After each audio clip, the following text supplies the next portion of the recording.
The airport was alive, with the buzz of early morning, travelers rolling suitcases gliding across the polished floors, the smell of fresh coffee wafting through the air. Excitement crackled around me. Families laughing, children pointing at the planes through the towering windows, couples holding hands as they checked their tickets. It was supposed to be a special day, a family vacation, one my son Noah had been looking forward to for weeks. He stood beside me, gripping my hand tightly, his little backpack stuffed with his favorite toys, his stuffed dinosaur, his coloring book, and the crumpled-up brochure of Hawaii he had been carrying for weeks, excitedly pointing out all the places he wanted to visit. His mother, Sophia, stood on my other side, not holding my hand, not even looking at me, just tapping away on her phone. Her lips curved in a small, smug smile. Her mother, Eleanor, the queen of control, stood beside her, her posture rigid, her eyes sharp as she surveyed the crowd, like she was looking down at peasants from her throne. Even here, even in an airport, she carried herself like she was better than everyone else, like the world should bow at her feet. We approached the check-in counter, and I handed over our passports and boarding passes, expecting a smooth process. But then the woman behind the counter frowned at her screen. "I'm sorry, sir, but I don't see a ticket for your son." My brows furrowed. That didn't make sense. I had confirmed the booking twice. I turned to Eleanor, expecting confusion, maybe an apology. But what I got instead was a smirk, a slow, satisfied smirk. She waved a dismissive hand as if this was some minor inconvenience. "Oh, there were just too many of us, so we decided your kids should stay behind." Her voice was light, casual, like she wasn't dropping a bombshell in the middle of the airport, like she wasn't abandoning son. Noah's little hand tightened around mine. My heart stopped. I turned to Sophia, expecting her to correct her mother, to tell me this was some kind of misunderstanding. But she giggled. She linked arms with her mother and smiled up at her as if they were sharing some private joke. "It's a trip for real family. After all," she said, her voice dripping with amusement. "Real family." The words hit me like a punch to the gut. I stared at her, trying to process what I had just heard. This was her son, her own child, and she was leaving him behind without a second thought. Noah's voice was small, trembling. "Dad, I want to go too." His little fingers clutched my sleeve, his big, innocent eyes filling with tears. I felt something inside me snap. Not anger. Not yet. Something not yet. Something colder. Something deadly. Eleanor sighed dramatically. "Oh, don't be so sensitive. He'll be fine." So I giggled again. They were laughing. Laughing. I didn't argue. I didn't yell. I didn't beg. I simply reached down, took my son's hand, and turned around. And I walked away behind me. I could hear Sophia's laughter, the way she whispered something to her mother, something about how dramatic I was being. I kept walking. My steps were steady. My heartbeat was not. They thought this was over. They thought they had one. They had no idea what was coming. We sat in the terminal. Noah curled up beside me, still sniffling, still clutching his little backpack, as if it was the only thing keeping him together. I looked down at him, my heart breaking in ways I didn't even know were possible. He didn't understand. He didn't understand why his own mother had left him behind. How could I tell him? How could I explain that the woman who had given birth to him, who was supposed to love him unconditionally, had decided he wasn't important enough to take on a family vacation? "Dad." His voice was soft. Unsure, I turned to him. "Yeah, buddy," he sniffled, wiping his nose on his sleeve. Did I do something bad? My entire body tensed. I knelt in front of him, gripping his small shoulders, looking him straight in the eye. "No, Noah. You didn't do anything wrong. This isn't about you.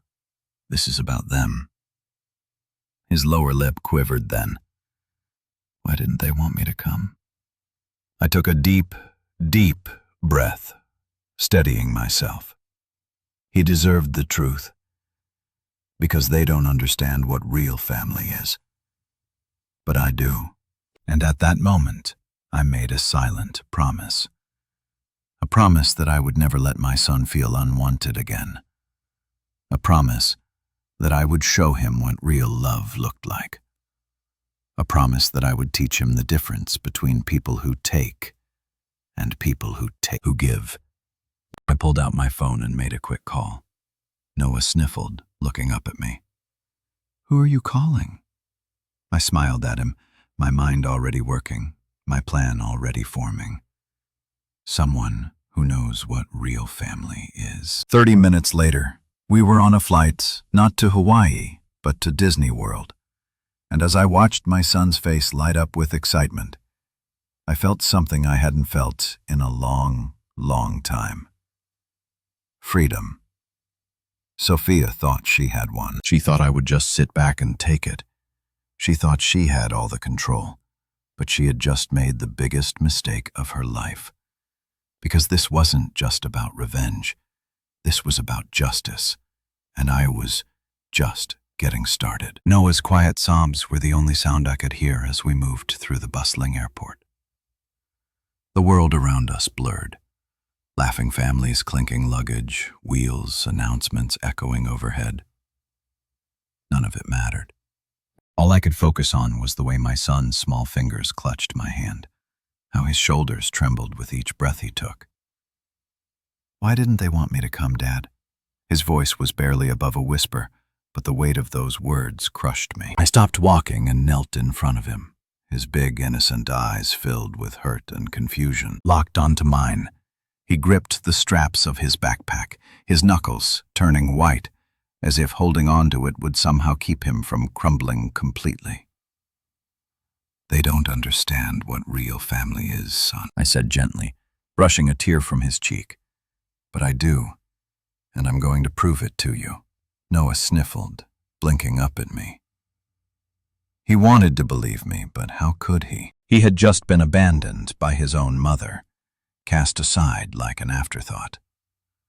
I reached into my pocket, pulling out my phone.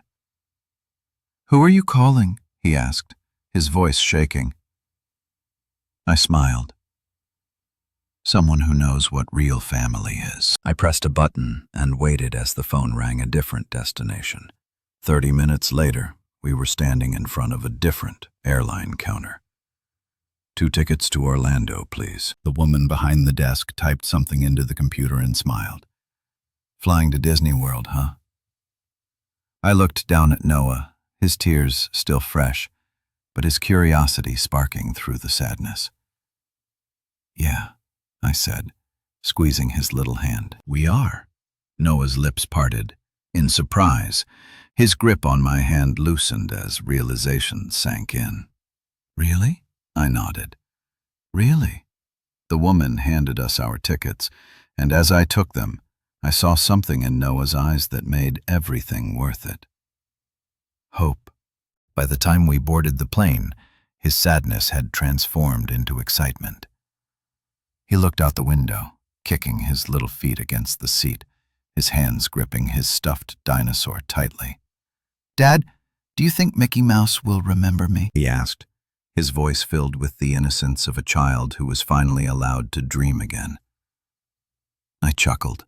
"Of course, Buddy Yoon's been waiting for you." And, just like that, the pain Sophia and Eleanor had inflicted was drowning beneath something stronger. Something real. The trip of a lifetime. When we landed in Orlando, the warmth of the Florida sun felt like a new beginning.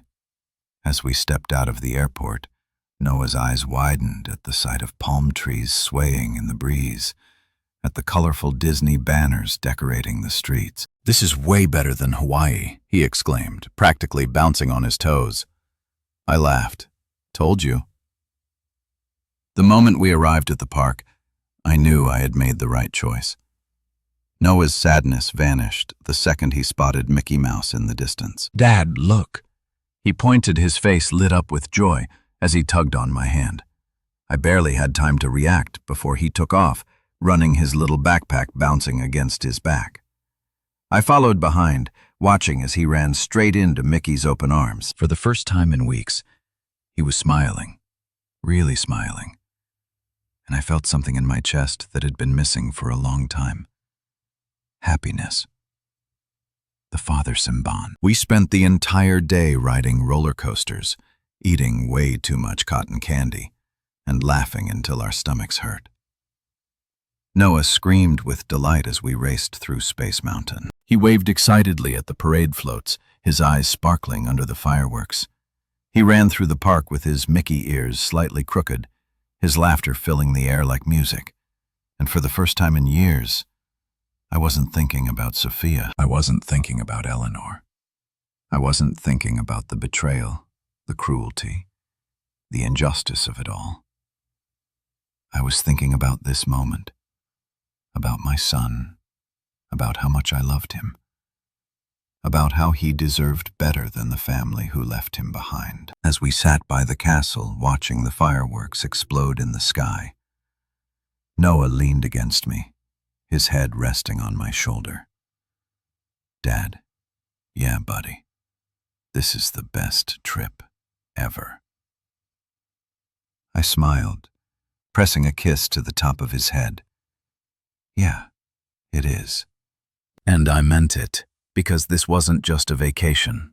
This was a promise that I would never let anyone make my son feel unwanted again.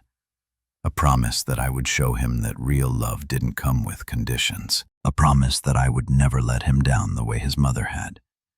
And while Sophia was off sipping expensive cocktails in Hawaii, parading around in her designer outfits, posting fake smiles on social media, she had no idea that she had already lost. Because real family isn't about money. It isn't about luxury resorts and social media likes. It's about moments like this. Moments where a father holds his son close under the night sky, feeling his tiny heartbeat against his own, knowing that this right here, is what truly matters. Back at the hotel later that night, as Noah fell asleep in the giant hotel bed, his stuffed dinosaur tucked on under his arm, I sat by the window looking out at the shimmering lights of Orlando.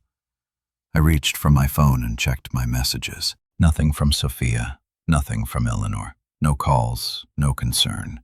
Not even a fake excuse for why they had left their own child behind. I exhaled slowly. This wasn't just a moment of clarity. This was a decision. Sophia thought she had control. She thought she could dictate who was worthy of being part of her world. She thought she could laugh at my son's pain and walk away without consequences. But she was wrong, because this wasn't just about me anymore. This was about Noah, and I was about to make sure that when karma finally came for her, she wouldn't see it coming. While Noah and I were building real memories, ones filled with laughter, love, and genuine happiness, Sophia and Eleanor were living in a carefully curated illusion. I knew them both too well. Sophia, always obsessed with appearances, would be making sure her social media feed was flawless. Perfectly angled selfies by the pool, videos of luxurious dinners, group photos with Eleanor and the rest of their so-called family, all smiling, all pretending. But something was missing, something their followers would notice, and it didn't take long. The questions began. The first cracks in their illusion came in the form of innocent comments beneath their posts. "Where's Noah? Didn't you guys take a family trip? Why isn't your husband in any of these pictures?" At first, the comments were subtle, a trickle, easy to ignore. Sophia likely rolled her eyes, brushing them off. Eleanor probably scoffed, waving a hand dismissively, as if the people asking these questions were beneath her. But the internet has a way of catching on. When people notice something off, they start digging. And as the hours passed, the trickle turned into a flood. Wait, no, is not there? Isn't he? Just a little kid? Hold on, why is your husband missing too? Something feels weird about this. By the time Sophia woke up the next morning, her notifications were flooded. Hundreds of comments, people asking, questioning, demanding answers. And the more she ignored them, the worse it got, because people weren't stupid. They could see that she was avoiding the topic. An avoidance. It only made them more curious. The fake damage control. I knew exactly how Sophia would react. She would try to cover it up. I could picture her now sitting by the hotel pool in Hawaii, frantically typing out a caption, trying to spin the situation into something that made her look like the victim. And sure enough, she did. Her next post was a selfie, her expression slightly forced, her caption carefully crafted. Sometimes, life throws unexpected challenges at us. We wanted a full family trip, but unfortunately, things didn't work out as planned. Noah is safe and happy with his dad, and we are making the most of this time together. Family means love, no matter where you are. Red art. It was textbook manipulation, the kind of post designed to shut down questions while also painting herself in the best possible light. But there was one problem. People weren't buying it. The internet turns on her instead of sympathy. Her post received a backlash she never saw coming. So you just left your kid behind. Noah is safe and happy but wasn't invited. That's messed up. What kind of mother does that? You could have easily changed the ticket if you cared. Did your husband not go because of this? For the first time in her life, Sophia wasn't in control of the narrative. She had built her online presence around the illusion of being the perfect wife, the perfect mother, the perfect daughter. But now people were seeing through it, and worse, they were talking. Eleanor's reputation takes a hit. Sophia wasn't the only one under fire. Eleanor had spent decades crafting an image of sophistication, power, and untouchability. To her, perception was everything she had always been. The woman who walked into a room and commanded respect. The matriarch. The one people feared and admired in equal measure. But now, she was just the woman who abandoned her own grandson, her business acquaintances, her socialite friends. They had seen the posts, they had read the comments, and suddenly, her name, once associated with wealth and power, was being whispered in a different tone. I heard she left a grandson behind. Can you believe that? Is this the kind of woman we want to do business with if she treats her own family like this? How does she treat her clients? Eleanor had always prided herself on being respected, but this was humiliating. The panic call I had been experiencing. My phone rang in the middle of the afternoon, the screen flashing Sophia's name. I let it ring once, twice. Then I answered, but I didn't speak first. Why are you doing this? Sophia's voice was sharp with frustration, but beneath it I could hear something else. Panic. Good, doing what I asked, calmly, leaning back in my chair. You know what? She snapped. Everyone is attacking me online. Why are you letting this happen? I almost laughed. I'm not letting anything happen, Sophia. You did this to yourself. There was silence. She had no argument because she knew I was right. I didn't think people would react this way, she muttered. I smirked. You thought they'd just accept that you abandoned your own son and move on. She let out a sharp breath. Look, I know you're upset. Upset. I repeated, my voice dropping into something colder. No, Sophia, I was upset when I watched my son cry in that airport. I was upset when you laughed at his pain. Now I'm just watching you deal with the consequences. Her breath hitched. Please, she said softer. Now just say something online. Tell people it's not a big deal. They'll believe you. And there it was, the desperation. She didn't care about Noah's feelings. She didn't care about what she had done. She only cared about how it made her look. I exhaled slowly, then said, "No," she gasped. "What you heard me. You made your bed. Sophia, now lie in it." I hung up the beginning of the end. That was the moment Sophia realized she had lost control. The illusion of her perfect life was shattering. People weren't admiring her anymore. They were judging her, mocking her, turning their backs on her. And this was only the beginning. Because while she and Eleanor had been busy playing pretend in Hawaii, they had no idea what was happening back home. They had no idea that their empire was already starting to crumble. And when they finally found out, it would be too late. 3 days into our trip, as Noah and I were finishing breakfast at a cozy diner near our hotel, my phone rang. The moment I saw the name flashing across the screen, I smirked. It wasn't Sophia. It wasn't Eleanor. It was Julia, Sophia's younger sister. I let it ring twice before picking up. "Hey, Julia." My tone was light, casual. I took a slow sip of my coffee, watching Noah spoon an obscene amount of syrup onto his pancakes. "You need to come back," Julia blurted out. Her voice was tight, rushed, like she had been holding onto the words for hours. "Come back," I repeated, figuring confusion. "Something's wrong with the company," she hissed. "Eleanor is losing it. Clients are backing out. Something happened with the counts. I don't know the details, but she's panicking. Sophia's panicking. Everyone's panicking." I set my cup down, tilting my head slightly, right on schedule. And this has what to do with me. Julia hesitated. "Look, I know things have been bad between you and Sophia, but the company was never mine." I interrupted smoothly. "That's what Eleanor always reminded me, right? It was her business, her empire, her legacy, and I was just the guy handling the finances." A sharp breath from the other end. Julia had always been smarter than her sister. She knew what I was getting at. "Wait," her voice dropped. "You did something, didn't you?" I leaned back in my chair, watching Noah stab his fork into a piece of pancake, completely oblivious to the fact that his father was dismantling an empire. "Did something," I repeated. "No, Julia.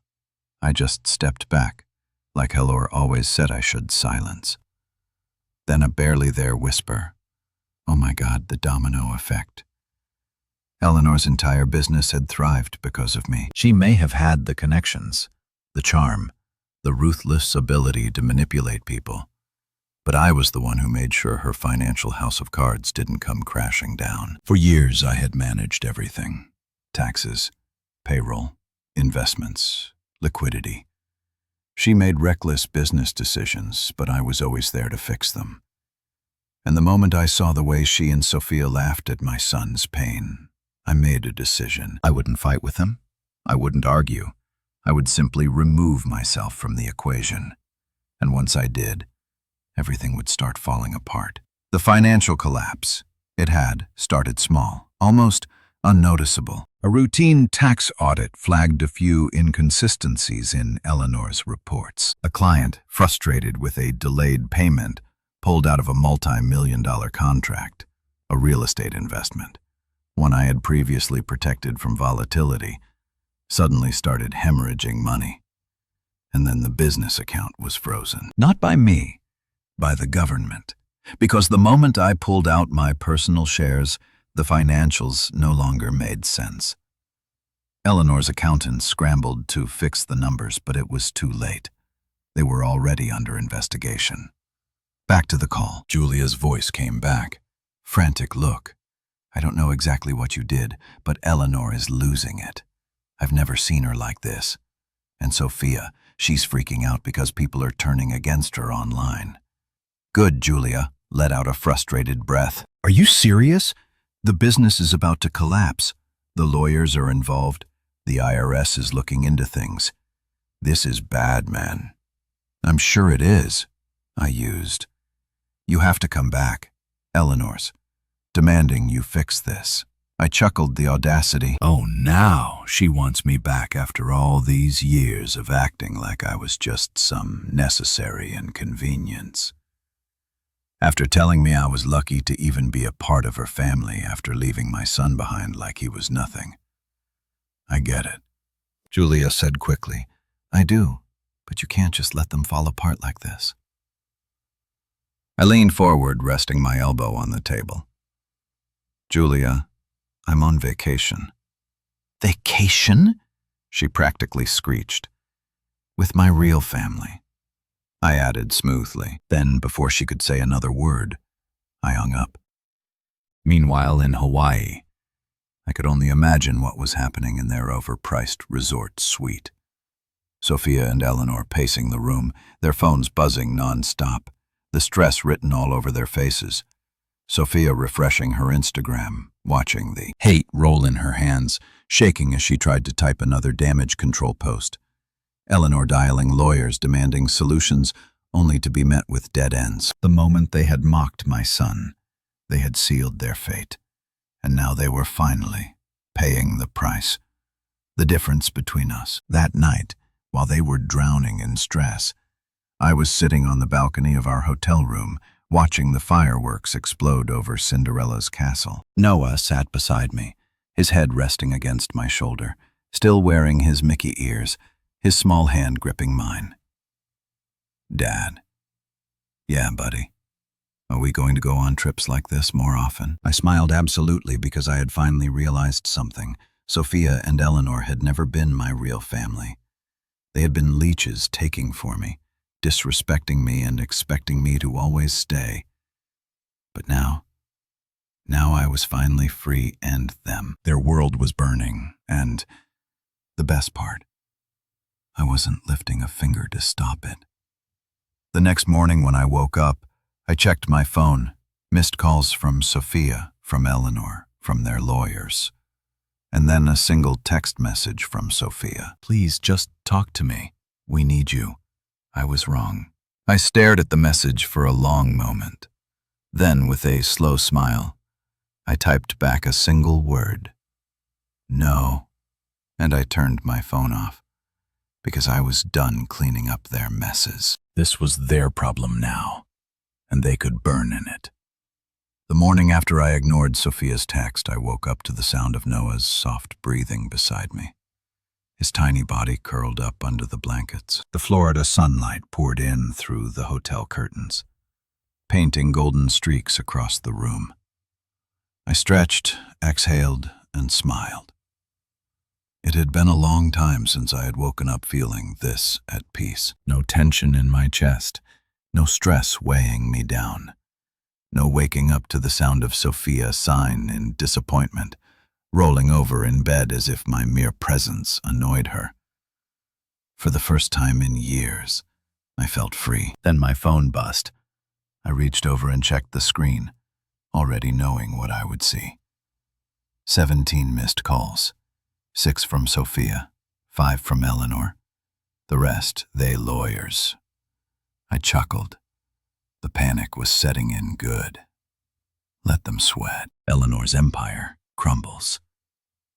I flipped through my emails as I sipped my morning coffee, and there it was, the official confirmation. The business accounts were frozen. The company's biggest investor had backed out.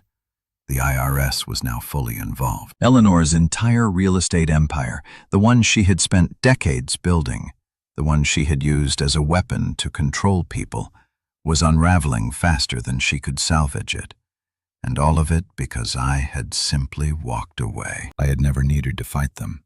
I had never needed to destroy them. All I had to do was leave. Because I had been the one holding it all together, and without me, it was only a matter of time before it collapsed. Sophia's panic sets in. My phone buzzed again.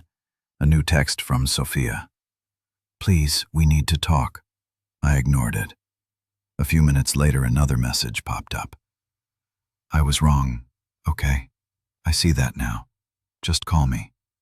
Oh, now she sees it. Now that her world is falling apart. Now that she realizes she can't survive without me. I stared at the message for a long moment. Then, just to amuse myself, I typed back a single word. Why? 3 dots appeared immediately. She was typing fast, desperate because everything is falling apart.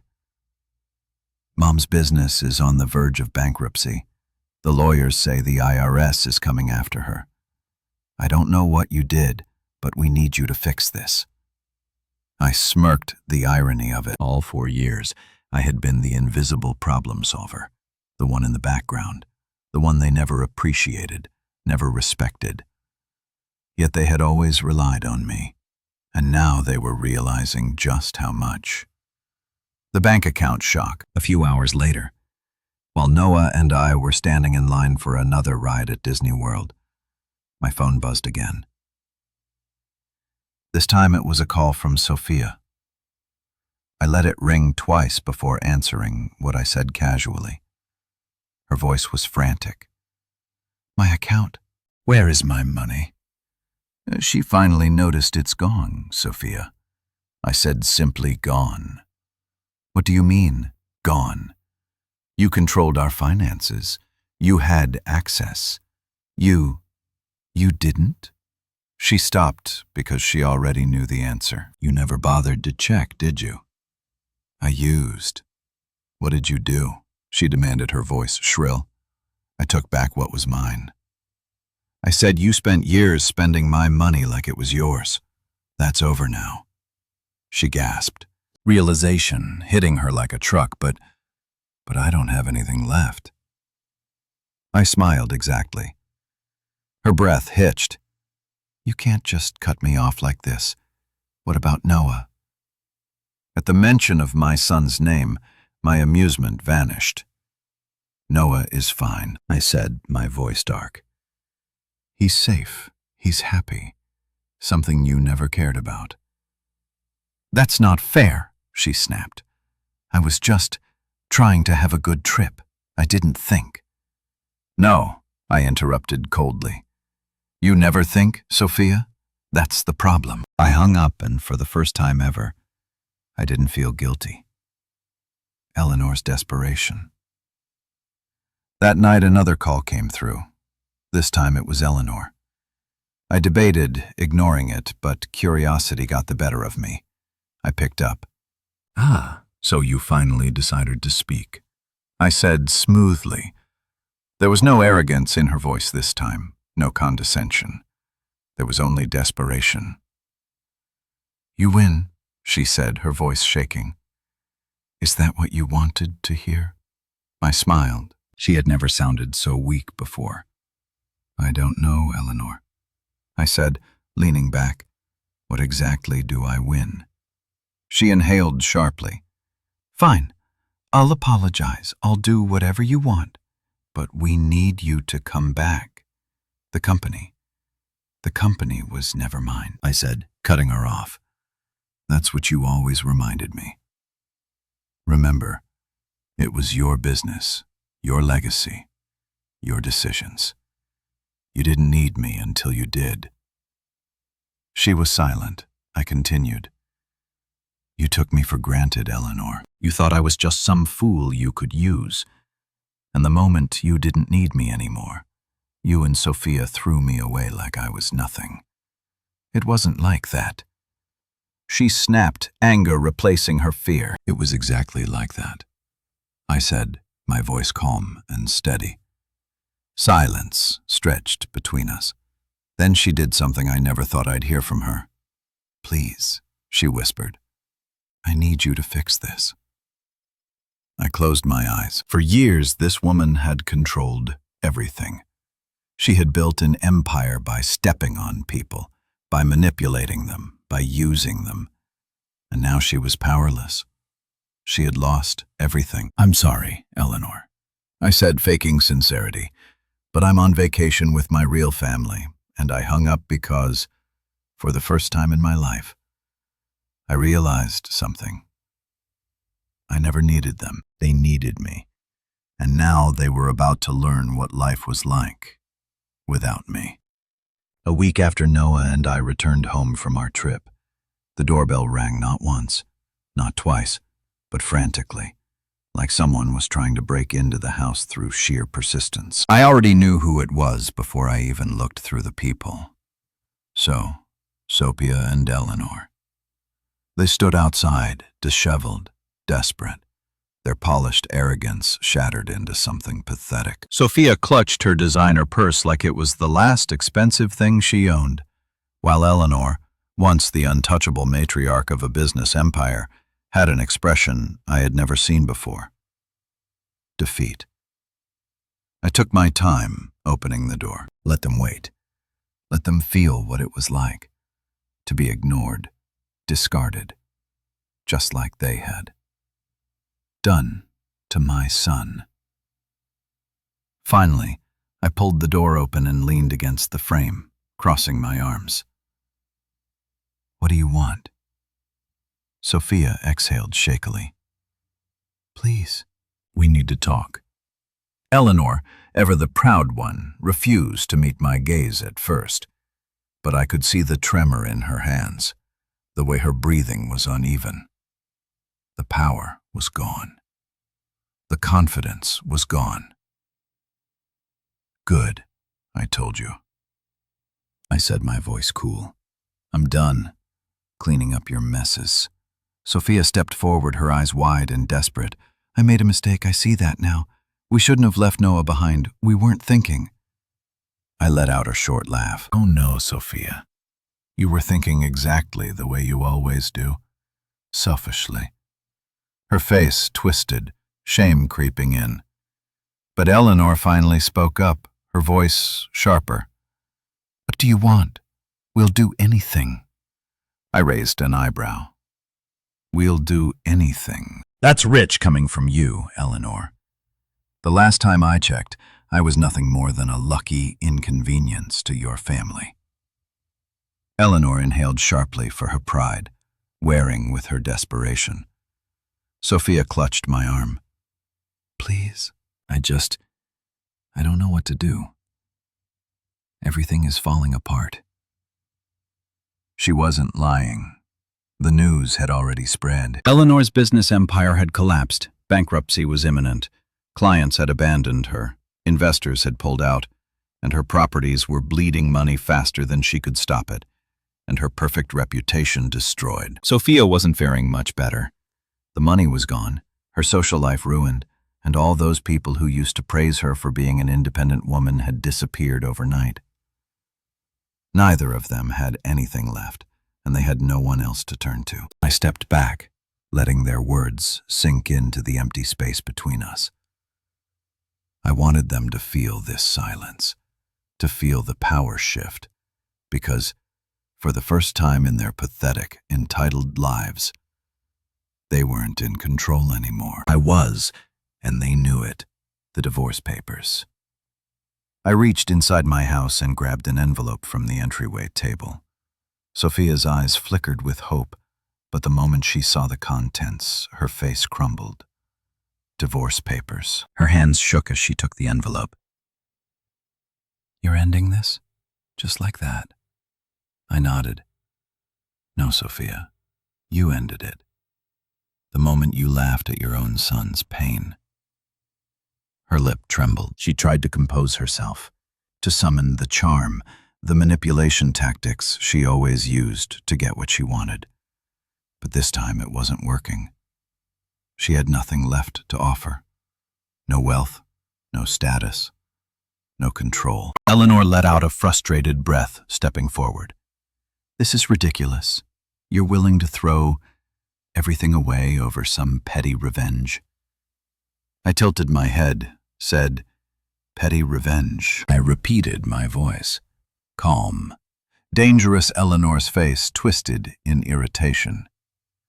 You think this makes you look strong, leaving your wife, letting your son grow up in a broken home. That was it. That was the last straw. I took a slow, deliberate step forward, my voice low and sharp as a knife. No, Eleanor. You broke this home. You raised a daughter who saw her own child as disposable. You taught her that money, was more important than love.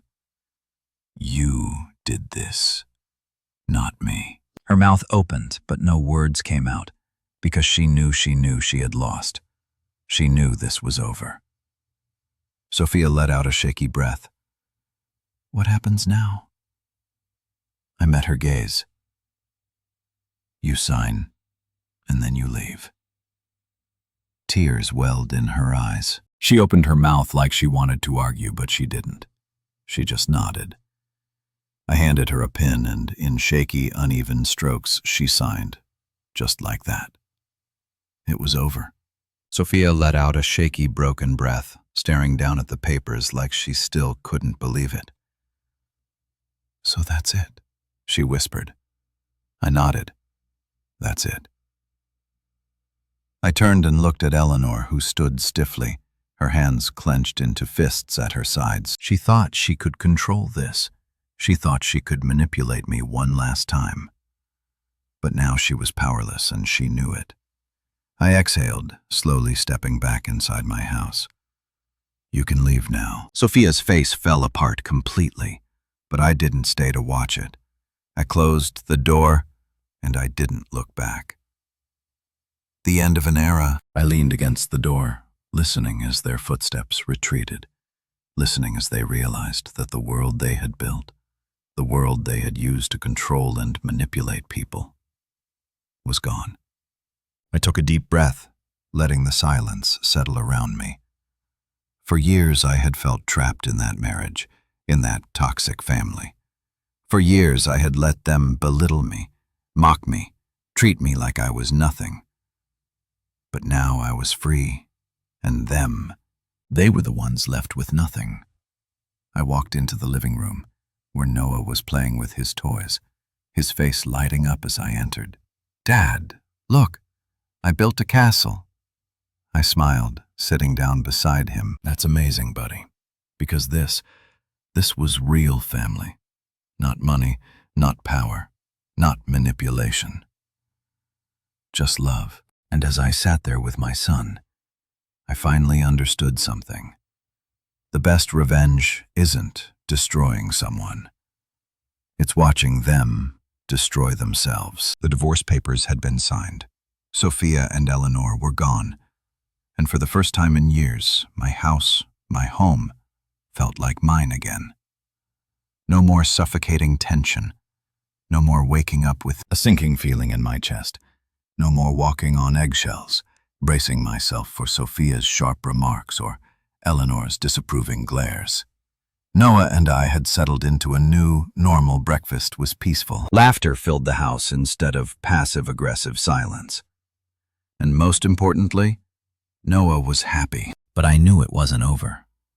Not completely. Because the moment Sophia had walked away from my doorstep with those signed papers in hand, there was one last thing left to decide. Custody. And if I knew Eleanor, and I did, she wasn't going to let Sop give up that easily. Which is exactly why, a few days later when my lawyer called and said Sophia wants to discuss custody privately, I wasn't surprised. The meeting that changed everything. We met at a quiet cafe downtown, a neutral ground. She was already there when I arrived, sitting at a small corner table stirring her coffee absent-mindedly. She looked different. Not in the way she usually did after a long night out when her hair was perfectly styled and her makeup was done to mask exhaustion. No, this was real. Her hair was pulled back into a simple ponytail. No designer handbag, no flashy jewelry. Just a woman who had finally run out of tricks. I sat down across from her, watching as she took a slow breath before speaking. I don't want to fight anymore, she said softly. I leaned back, crossing my arms. Really? That's new. She flinched but nodded. I know I've made mistakes. I let out a short laugh. You laughed at our son when he cried. Sophia, this isn't about mistakes. This is about who you are as a person. She bit her lip, looking down at her coffee. I know. For the first time ever, she looked ashamed. She swallowed hard and looked back up at me. I want to share custody. I studied her. Why? Because he's my son too. I shook my head. That never stopped you from leaving him behind, before her jaw clenched. I know, but I don't want to lose him completely. There. It was the truth. She wasn't fighting for Noah because she suddenly wanted to be a good mother. She was fighting for him because she was losing everything else. No money, no business, no reputation, and now she was terrified of losing the last thing she had left. The final decision. I took a deep breath, choosing my next words carefully. You don't deserve to have him half the time, Sophia, she tinned, but I won't keep him from you completely. Her lips parted in surprise. Noah is old enough to see people for who they are. I continued, he's already starting to understand what kind of mother you've been. And if you want him in your life, it's not going to come from a court order. It's going to come from you actually proving to him that you care. Tears welled up in her eyes. I do care? Then prove it. I leaned forward, my voice firm. No more lies. No more manipulation. No more treating him like a trophy when it's convenient for you. She nodded quickly, wiping her eyes. And one more thing, I added. She looked up at me. Eleanor stays out of his life. Her face paled. You can't. I can, I said firmly, and I will. She opened her mouth to argue, but then closed it because she knew. She knew that Eleanor had destroyed everything, and she wasn't going to let her take Noah down, too. He was. After a long pause, she whispered, Okay. I studied her for a moment longer, and for the first time I saw something I hadn't seen in a long time. Not manipulation, not arrogance, just defeat. Maybe, just maybe, she was finally learning the beginning of a real family. After that meeting, things changed. Sophia didn't try to manipulate Noah's affection anymore. She didn't try to use him as a pawn to hurt me. Instead, she actually made an effort. She started showing up to his school events, not because she wanted to impress her friends, but because she wanted to be there for him. She started calling not to argue with me, but to talk to her son and Noah. Noah started seeing the difference. He still preferred staying with me most of the time, and that was fine. But at least now, when he spent time with his mother, he wasn't just another accessory in her perfect Instagram life. He was her son, and that was more than I had ever expected. The final goodbye to Eleanor. One evening, a few weeks later, I got a text from Sophia. I cut her off. It was the first time I had smiled after reading one of her messages. She had finally cut Eleanor out of her life. No more controlling influence, no more toxic parenting. Just Sophia, really trying to be a mother for the first time. I didn't reply. I didn't need to. Because I already knew she had finally made the ultimate choice.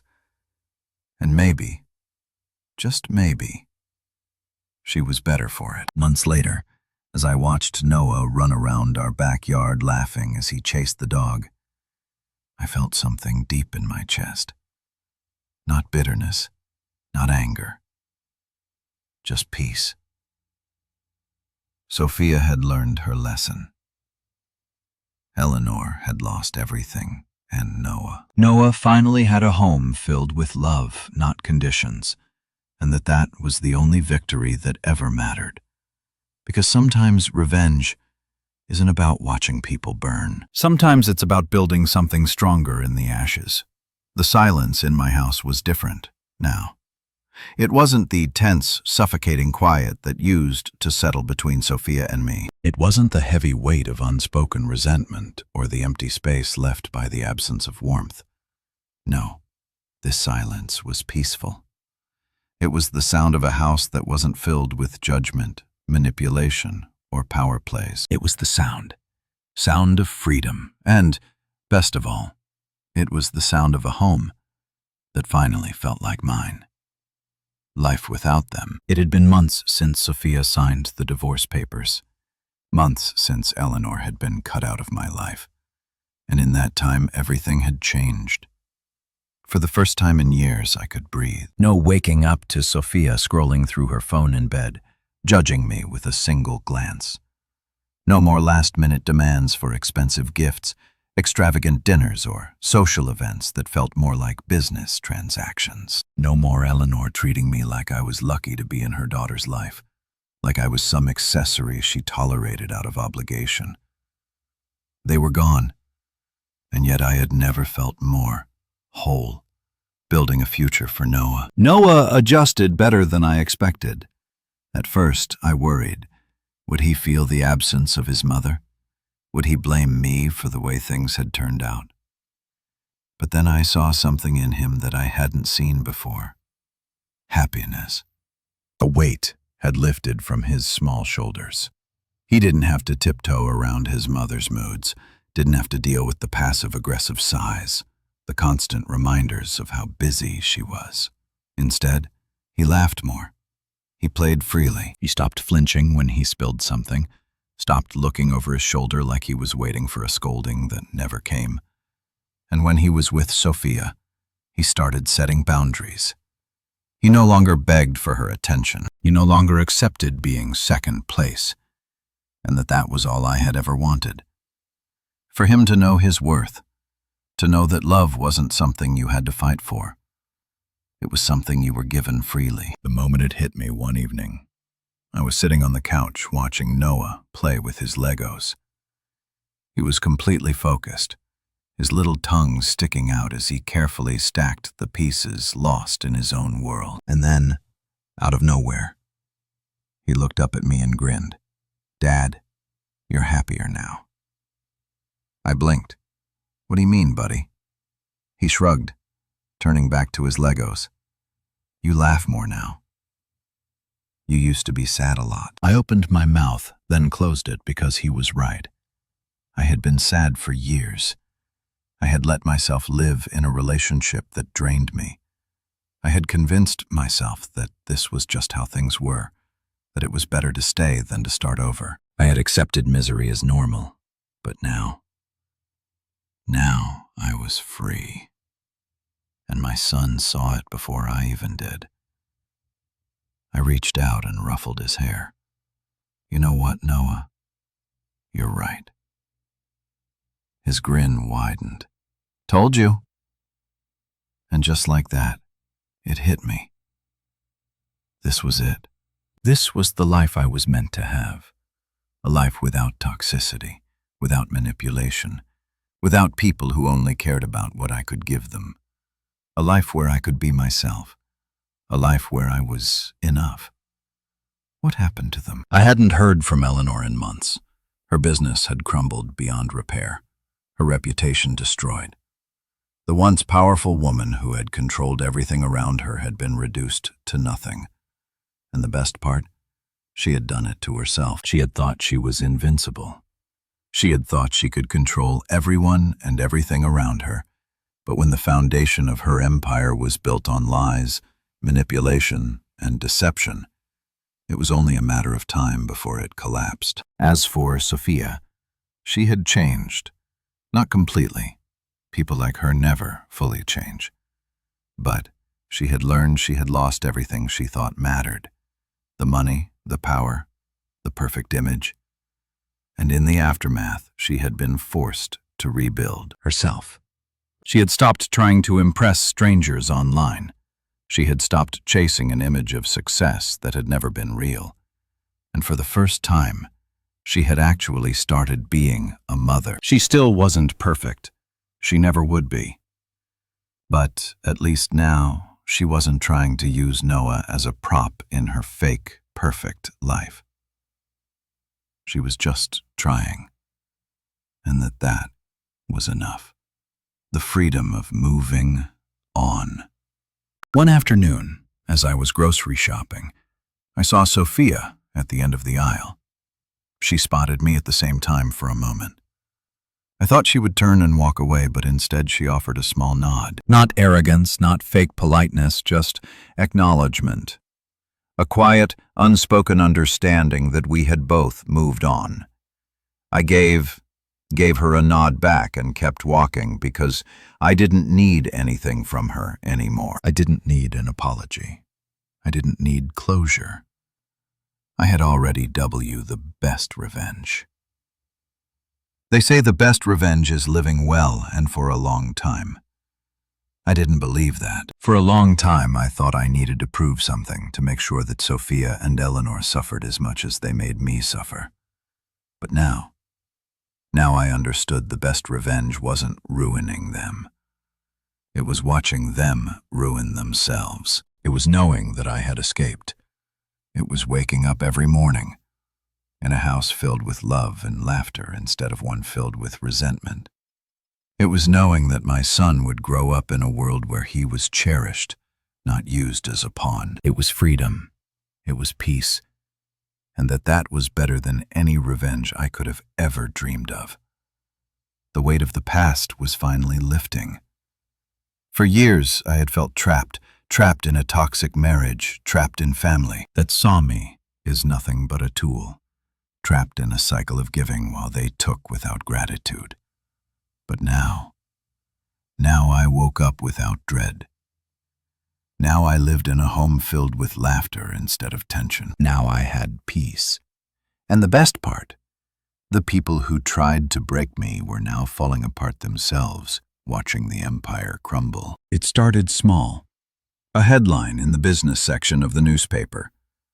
Once a real estate mogul, Eleanor faces financial collapse amid legal troubles. Then an online article, former socialite struggles to maintain lavish lifestyle as IRS investigation continues. And then it was everywhere. The whispers, in elite circles, the stares.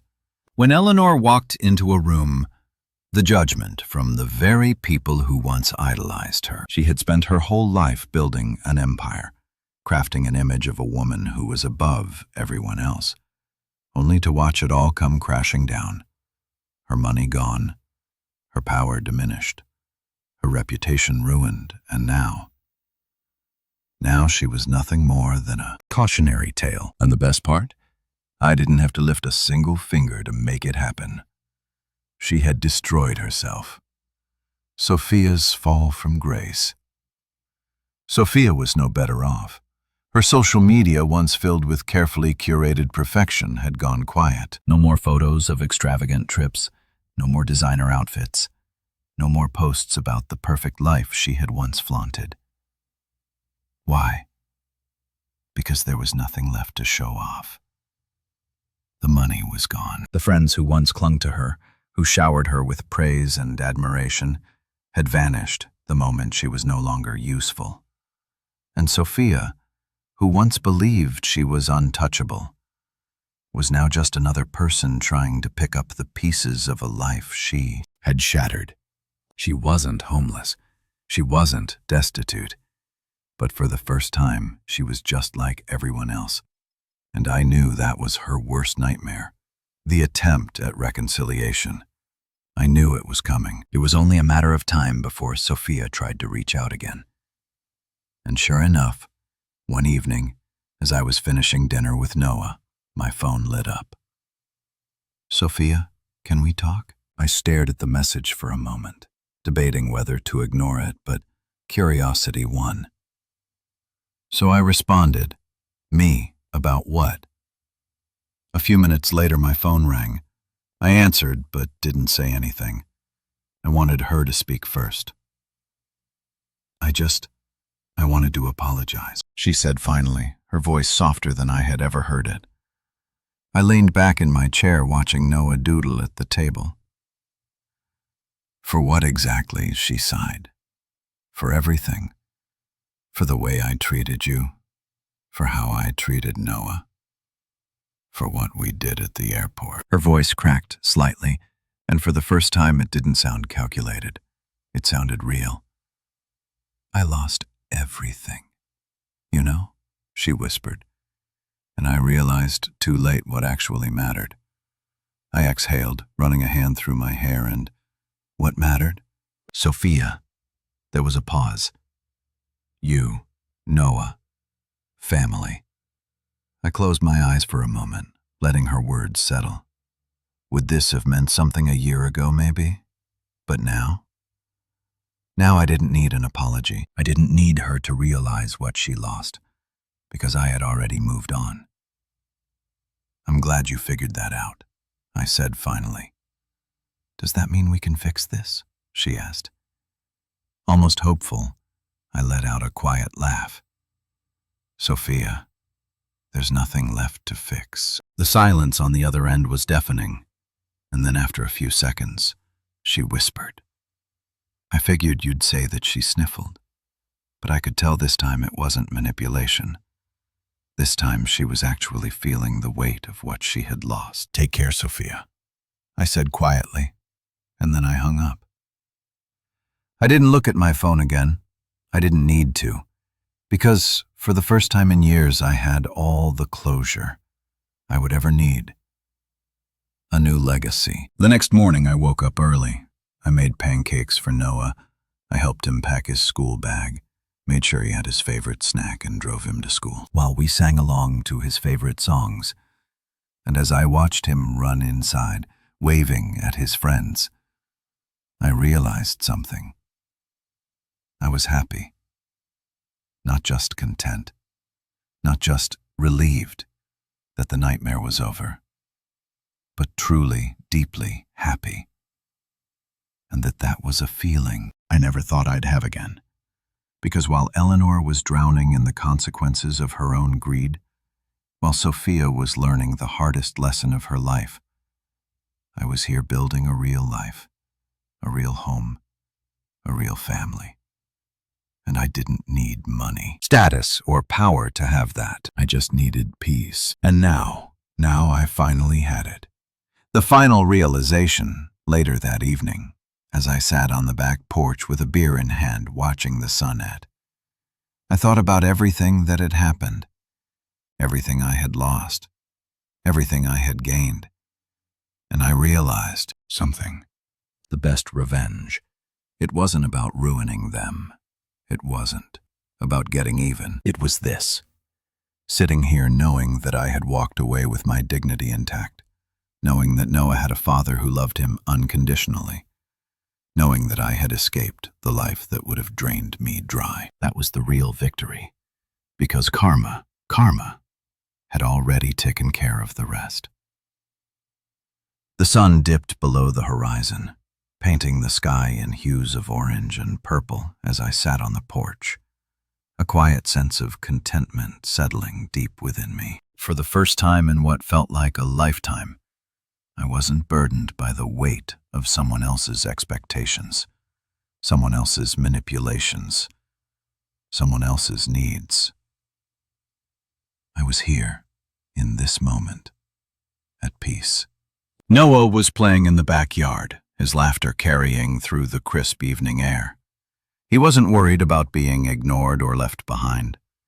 He wasn't living under the constant shadow of his mother's indifference or his grandmother's cold control. He was just a kid, a happy, carefree kid, and that was everything. The difference was clear. Sophia and Eleanor had spent years believing that money and status were what made a family valuable to them. Family was about power, about control, about who could take the most while giving the least. But they had been wrong, because this was family. This was Noah chasing fireflies in the yard while wearing his favorite superhero pajamas. This was us cooking dinner together with him, stirring the spaghetti sauce and getting it all over the counter while laughing. This was bedtime stories, whispered secrets, and unconditional love. This was real, and they had never understood it, which is why they had lost everything. The final attempt. It had been weeks since Sophia last reached out. She hadn't tried to manipulate me. She hadn't begged for money. She had accepted that there was no coming back from this until tonight. My phone buzzed on the table beside me. I glanced at the screen, expecting it to be a message from a friend or a reminder for work. But no, it was Sophia. For a moment I debated ignoring it, but something told me this was different. I picked up the phone and answered. "Hey." Her voice was quiet. Hesitant, Sophia. I kept my tone neutral. "I just wanted to check in." She said, "See how Noah is doing?" I glanced at the yard, watching my son run across the grass with pure joy. "You're doing great," I said simply. She exhaled. "That's good." There was silence. Then, in a shaky voice, she said something I never expected. "I know I'll never fix what I did, but I want to be better for him. I want him to have a mother he can be proud of." For the first time, she wasn't trying to get something from me. She wasn't making excuses. She was just admitting the truth. I closed my eyes for a moment, letting that sink in. Then, "Be better, Sophia. But don't do it for me. Do it for him."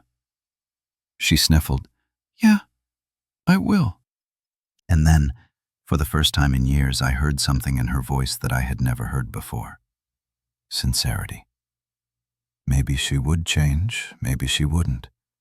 But it didn't matter because I wasn't waiting for her anymore. I had already moved on. The best choice I ever made. After I hung up, I stepped outside and watched Noah chase the fireflies, his eyes bright with wonder. "Dad, look, they glow." I smiled. "I see that, buddy." He ran up to me, breathless and grinning. "Can we catch some and keep them in a jar?" I knelt beside him, ruffling his hair. "We could, but you know what? They're happiest when they're free." He thought about that for a moment, then nodded.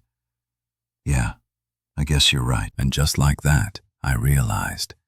So was I.